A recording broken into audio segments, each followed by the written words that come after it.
In your own time, Aaron. Thanks. Yeah. So, Bitcoin's amazing because obviously we're all here because we love Bitcoin, I think. So, you've probably got some Web3 people in here, but don't worry, we'll convert you. The thing is it's not just about number go up. In fact, that is the least exciting part of it, in my opinion. It can span everything from culture and music and decentralised social media platforms and Bitcoin innovation hubs. It's just endless, actually, and I quite like it when I speak to people, and I've written lots of articles on lots of different subjects spanning all of these different topics, and you have to find things that people are actually interested in and what resonates with them. And when I was looking up Pizza Day, I was quite amazed that the price of Bitcoin at the time of that transaction was less than a penny, and 240 Bitcoin made $1. So 10,000 Bitcoin, which was the amount that bought the two pizzas, was just $40. And when you think about how far we've come from that day, that it's not just about price, that it is about all of these amazing things. And I absolutely love all the things that these people are working on. Like, I have a huge amount of respect for everything that they do. It's incredible. So please, would you introduce yourself? Dan, Nathan, Ben, Jordan, and Aaron, starting with you, Dan. Okay. I'm Dan Gershony, a late addition to the panel. I'm working on Angor. Angor is a decentralized peer-to-peer funding protocol built on Bitcoin Layer 1 and Nostr. And the main aim or the main goal of Angor is to protect the investors' funds from scams or rug pulls or investor alignment. So I'm working on the protocol. Hi, I'm Nathan Day from BTC Map. So BTC Map is a place where you can find places across the globe to spend Bitcoin, because Bitcoin is just money, really. Easy. I'm Ben. I run Antidote, which is a London Bitcoin hub. You can come and work there. We have open days, which you can find on our website, and then we invest in and incubate promising startups in the Bitcoin space. I'm Jordan. I run the Bitcoin Collective. We first came on the scene when we ran the UK's first major Bitcoin conference, and since then we've pivoted more to work with businesses. So we have something called the Bitcoin Business Network now, which has over 100 just normal day-to-day businesses who are stacking Bitcoin, accepting Bitcoin, and I'll talk more about that later on. Hello everyone, my name's Aaron. I am from the New Music Nudge unit. I have been successfully nudging musicians into the Valueverse for the last 3 years, and our goal is to decentralise music without labels, without Spotify, and without permission. Permissionless music, awesome. So Nathan, sorry, I'm going to go to Nathan, that's a little bit annoying. So BTC Maps and merchant adoption. What have you noticed with merchant adoption, and what do you think the friction points are? Well, number definitely go up. So we've got a real steady increase in merchants globally accepting Bitcoin. Not particularly great in the UK. I think we've got about 300 or so here. But at a global level, we're seeing adoption in pockets. And so we're seeing Bitcoin circular economies, usually in places in the world that need Bitcoin more day-to-day as a day-to-day utility than we do here. So if you're a merchant in a favela in Sao Paulo, you can't get a bank account because you don't have a birth certificate and you don't have a recognised address. So what do? You can use cash, you can use stable coins, or you can use Bitcoin. And so we're seeing adoption in those areas. And then the big story of last year is that Square, a huge international point-of-sale provider, started to turn on Bitcoin payments at their terminals. They've got 4 million of those terminals in the US, and so we're seeing a steady increase of those. So over the last few months, I think we've had about 7,000 or 8,000 Square merchants that have started to appear now on BTC Map. So yeah, I often say that the only two things that matter in Bitcoin are, in terms of numbers, it's not the price, it's the merchant adoption rate, and it's the hash rate, which is obviously back to the mining. So, Jordan, do you think that Laszlo thought that businesses would be putting Bitcoin on their balance sheet when he bought those pizzas? Highly doubt it. But that's what Bitcoin was designed for, electronic peer-to-peer cash system. But yeah, we are seeing the same as what Nathan's seeing, is its number go up with businesses accepting Bitcoin and holding Bitcoin on the balance sheet, because they're seeing that, okay, we're realizing that we've got a problem here. They're holding cash for a long period of time. Then they're seeing the devaluation of that purchasing power. So it's quite easy for us. We don't start at Bitcoin. We start at the problem. And that problem is cash, and making founders, entrepreneurs understand what that problem actually is. How do you go about doing that? So I don't have the slide deck that we use, but it's the two main slides that we use for this that all founders, entrepreneurs look at and are like, wow. So I did a presentation at a pension conference 2 weeks ago, and everyone in the room... Sounds exciting. There's a barrel of laughs. Everyone in the room took a photo of it, and it's so simple. It is the purchasing power of the pound since 1970, and it's devalued 95%. And then you bring that forward into a little bit more relatable, because 1970 seems far out for a lot of business owners. You bring that in the last 5 years, and the purchasing power has gone down 22% from 2020 to the end of 2025. This makes them realise, okay, we've got a problem here. If you're holding cash for those 5 years, there's maybe surplus to what you need. Then they say, right, maybe we should look for a solution, and we will listen to you. Where typically before it was doors slammed in your face. Yeah, and we were actually, Jordan and I were on a panel actually at Accountex at the Excel on Thursday discussing why businesses should put Bitcoin on their balance sheet. And there were a lot of people there. I mean, we weren't in the smallest theatre, which was amazing, and it was full. And what I noticed was that nobody was on their phone. So, Aaron, how are you giving financial freedom to creators? And why is it important? Well, first of all, can I have a show of hands? Who listens to podcasts here? Yeah, so you've all got podcast players, yeah? Has any of you tried a podcasting 2.0, like a modern podcast player? You know, not your Amazon, not your Google, not your Apple, you know, not your Spotify. Well, basically, there's a whole slew of podcasting apps now which have incorporated Bitcoin as a payment route. So what we've done is, using RSS, artists, musicians can create an MP3, embed their wallet details into the MP3, and when someone listens to it on one of these Podcasting 2.0 enabled apps, if someone likes the music, they can immediately press a button and reward that artist directly with no murky or mucky big corporate interests in the middle. So that's why when I say we're decentralising music, we're making artists sovereign again, because they don't actually need any label, they don't need any permission. In fact, the terms and conditions about this way of doing things are, there are no terms and conditions. So going back to what Peter was saying earlier about kind of like headbutting the state and not being able to move on, well, we just bypass all of that now. So I've kind of onboarded about 10 musicians, and you may have heard I managed to get Right Said Fred on board last month as well, so they're really enjoying the space. I see them on Nostr. They're on Nostr as well. I zap them every now and again. Listen, I had to hold their hand through the whole process, but yeah, no, they're very happy they're here.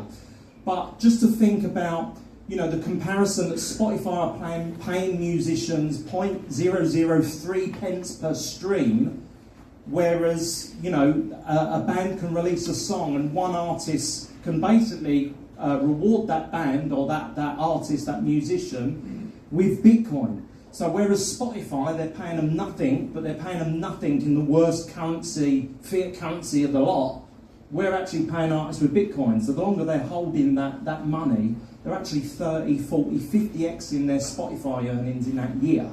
So yeah, we're only got about 30 to 40,000 songs in the space. There's about 7,000 artists. but we're growing it all the time, and now we're bringing it to gigs because we've got events and we can live stream. I'm live streaming on Nostr at the moment, so people are even, you know, sending me their value at the moment, probably through this. Can we have a poll for that? Yeah. Sure.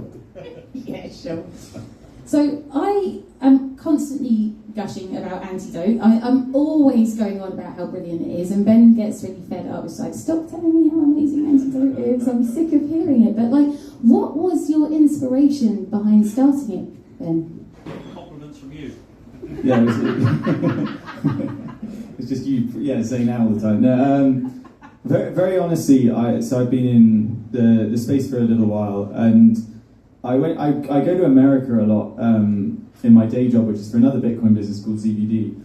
And I was watching America just kind of do what Americans do best, and they basically got into Bitcoin, and then they like mobilized, is how I describe it. And so you got all these spaces opening up in Nashville, Austin, San Francisco, New York. And I was going around all of them, and you could just see there was this momentum that when I came back to the UK and I went to Bitcoin meetups, it was like, let's go to this nice country pub, get a bit pissed and fuck the government. And I'm like amenable to that. But it wasn't, my industry's venture capital, and I wasn't going to create any value there. So we basically took a model that was working in the States, and then we applied a bit of like Y Combinator style thinking to it, and launched it in Hatton Garden. That was last October. We've incubated 3 companies now, and the basic mission is like, I think very strongly that Bitcoin is ready to go a lot more mainstream, but we've got to actually get Bitcoin people, Bitcoin fans out of their comfort zone and kind of deprogram a little bit so that you can meet people where they are. And one of the things we're really encouraging our founders to do is before you go building, define what problem you're solving. Which customer are you solving it for? If it's a consumer, if it's a regular person, buy Bitcoin's trivial, you can do it in Revolut. So have you got a better idea? If it's a business solution, then what are you solving for that business? Because Bitcoin comes covered in hair and people don't really like hearing the word. So we're really trying to help foster and catalyze Bitcoin adoption, but at a startup-y level, and trying to bring some kind of Silicon Valley know-how, I suppose, to the whole thing. And I want to do it in the UK because I'm British and I think we can do better. Making Bitcoin a bit sensible rather than Aaron's like, fuck you. No, I fucking love what Aaron's doing. I'm a huge music nerd. Yeah, we sponsored the gig they did in London, and I was over the moon watching artists getting paid like $70-80 while they were playing live. One of my buddies was in the band, and he came to me afterwards, and to Pete, Mr. Gloom's message about no one gives a shit and everyone's going to abandon it. My friend came up to me and said, this is the first time Bitcoin's ever made sense to me. He's now buying. So yeah, I think what you're doing is incredibly valuable. Yep. And he's a fantastic hairdresser and actually comes to my house and cuts my daughter's hair for Sats as well. So he does everything. Aaron's great. We love Aaron. So Dan, centralised...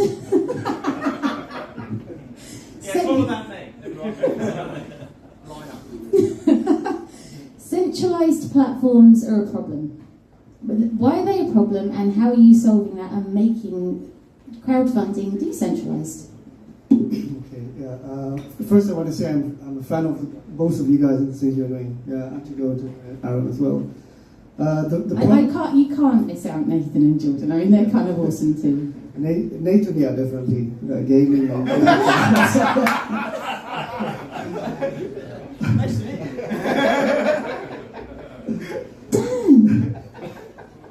You got to prove yourself. I think he's done that.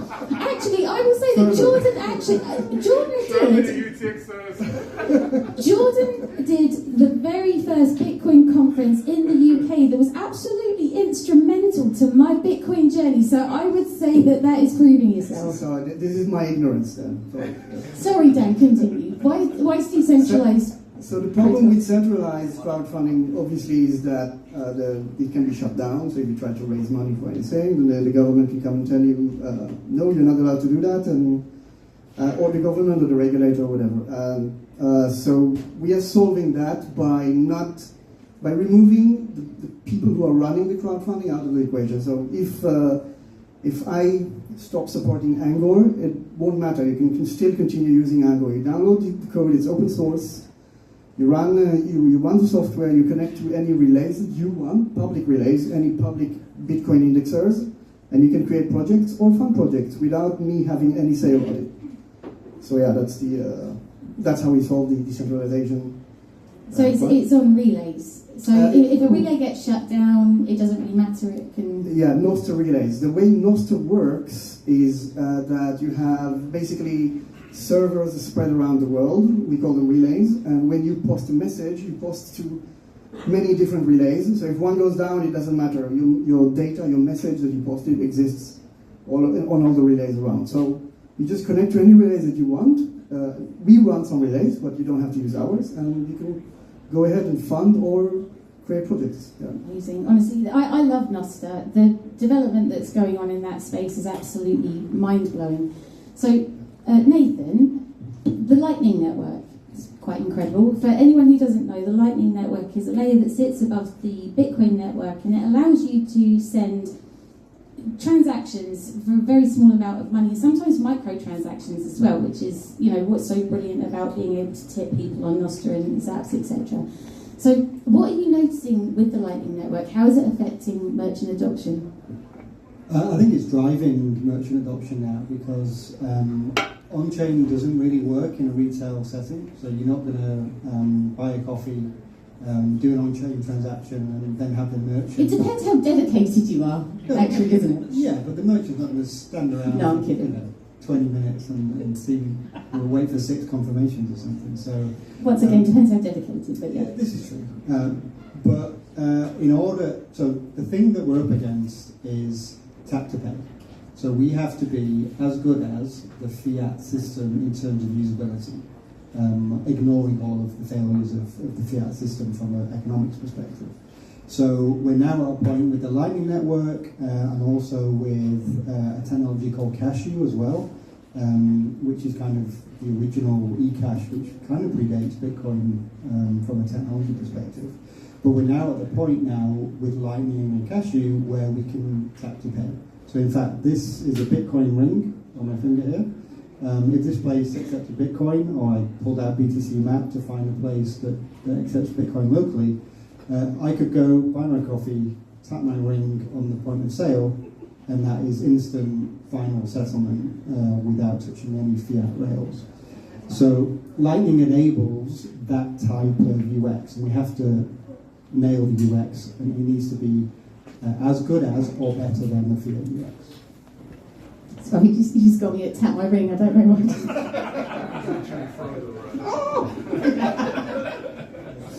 Ben, so you've got the first, sorry, oh God, it's me.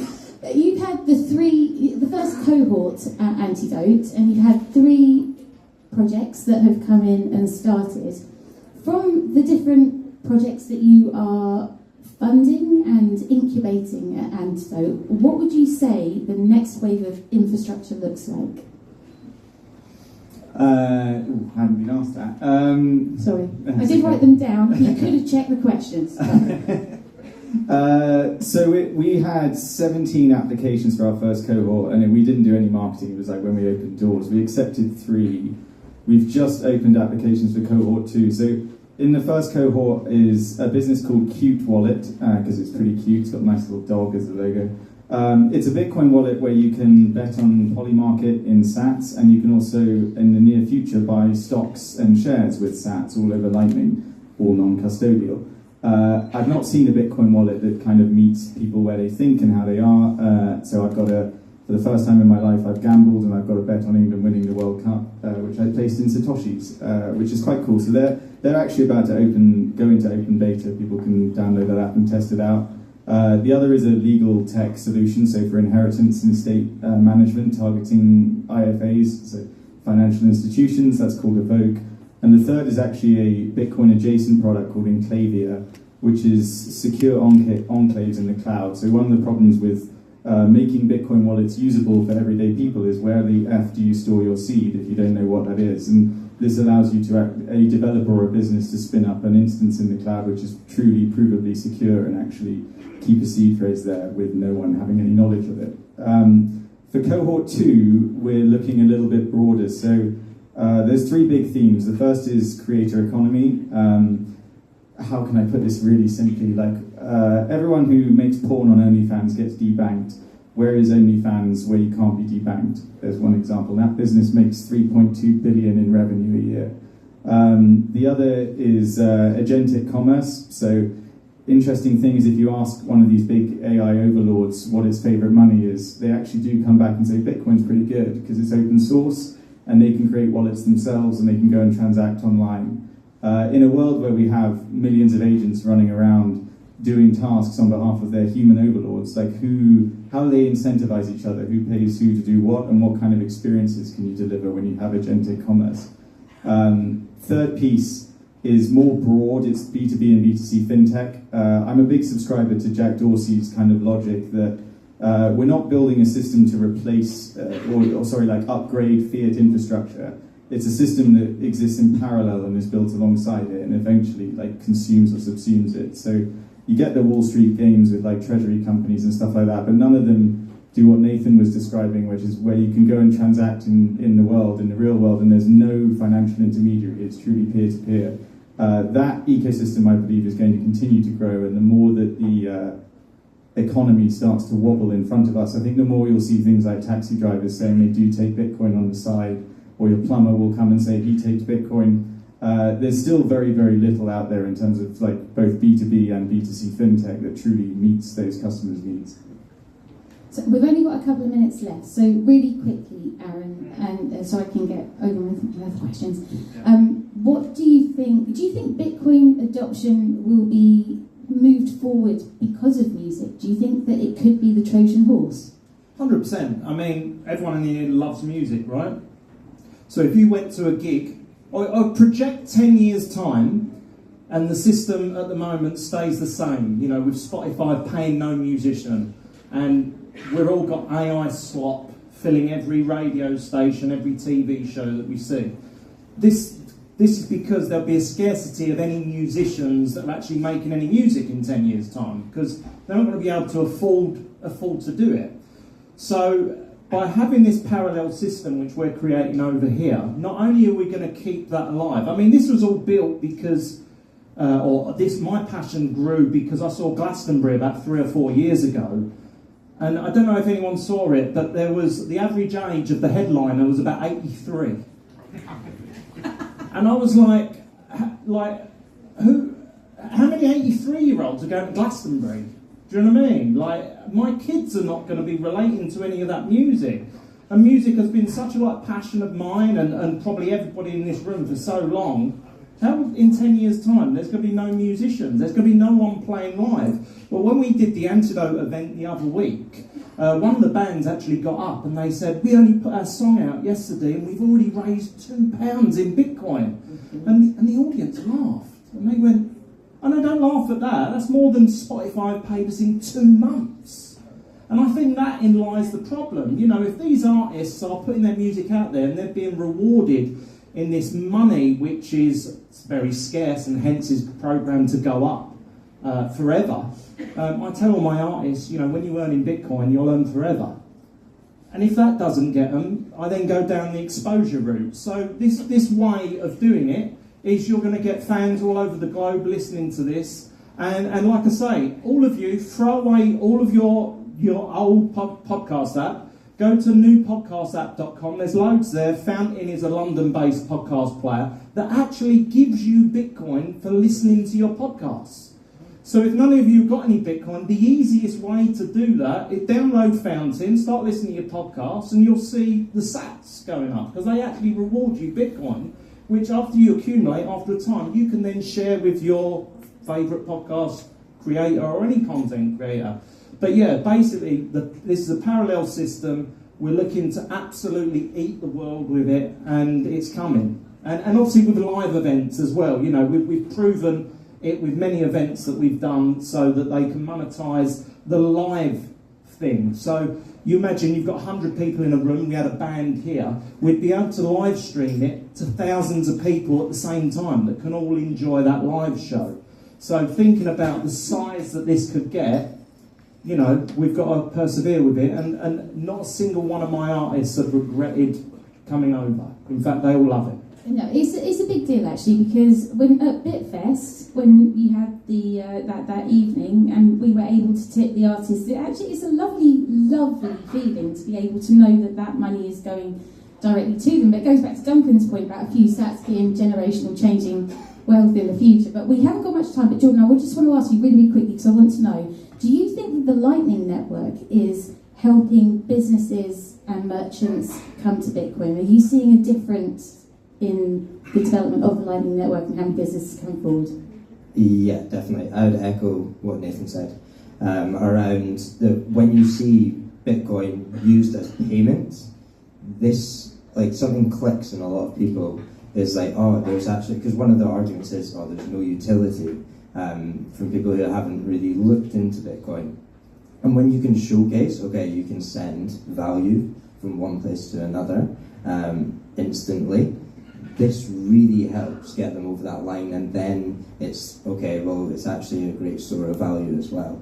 So we're seeing it, usually businesses go from holding Bitcoin on their balance sheet, because we go down the devaluation of the pound, but then the next step for them is accepting Bitcoin and opening up to a new audience, because essentially it's a marketing tool as well. It's, okay, we accept Bitcoin, and Bitcoiners, people into crypto, want to spend, or might want to spend that and go and support other people who are in the community as well. So we see a lot of that, and the Lightning Network has made that possible. It's come a long way since Laszlo sent 10,000 Bitcoin for those 2 pizzas. Incredible. Well, a big round of applause to my panel. Thank you so much, guys. See you again.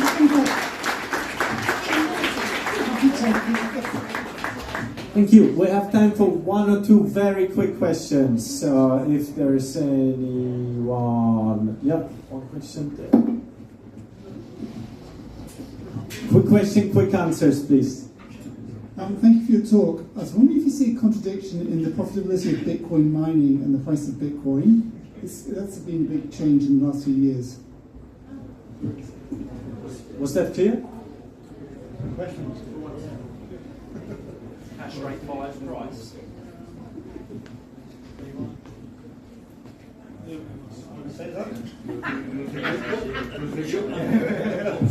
Is there correlation between hash rate and price? Is there a correlation between hash rate and price? Was that the question? No, contradiction between the profitability of Bitcoin mining and the price of Bitcoin. It used to be very profitable, but now it's not profitable. Fair point. So Bitcoin mining, as the difficulty increases, Bitcoin mining becomes more and more difficult.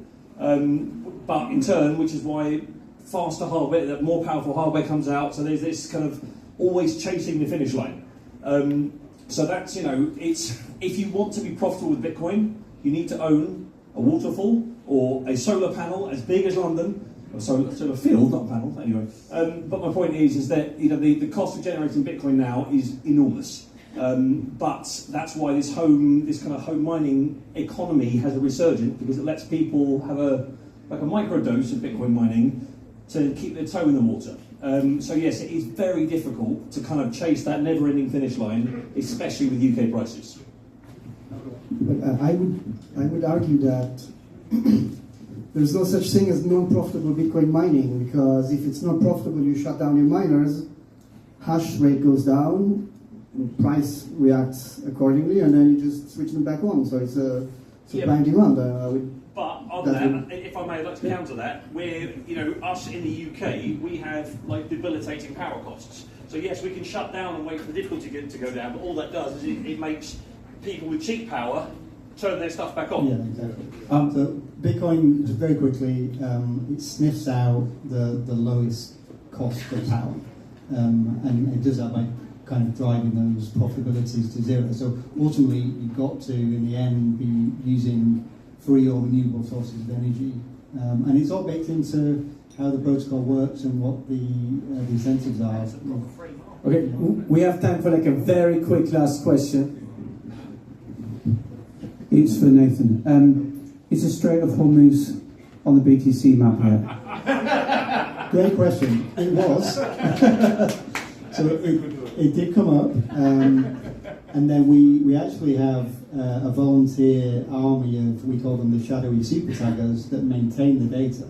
So whilst everyone thought it was hilarious, it wasn't very accurate. So it got removed within like an hour or so. But I tweeted about it and I put it on Nostr. But yeah, it was very funny. Fantastic. Thank you so much to our wonderful panel.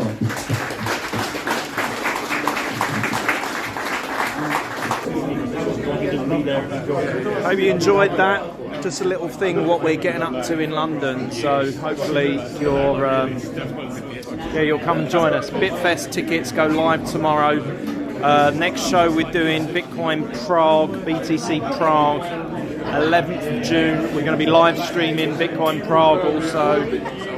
So make sure. Anyway, I'm going to leave you with a view of our capital city, London town. And somewhere over there is the Arsenal Stadium, and we should be able to hear all the goals going in. But yeah, we are, if anyone knows London, we're in the Liverpool Street area, and that's going north. So somewhere over there, can't quite see it, is the Arsenal Stadium. Maybe it's over there. Can't zoom in on this. Rod, you're going to have to learn to zoom in while I'm using the app. So yeah, anyway, fingers crossed the Arsenal do the business. But yeah, that was the Bitcoin in real life panel. So yeah, thanks for joining us everyone. Good night, and I'll see you all soon.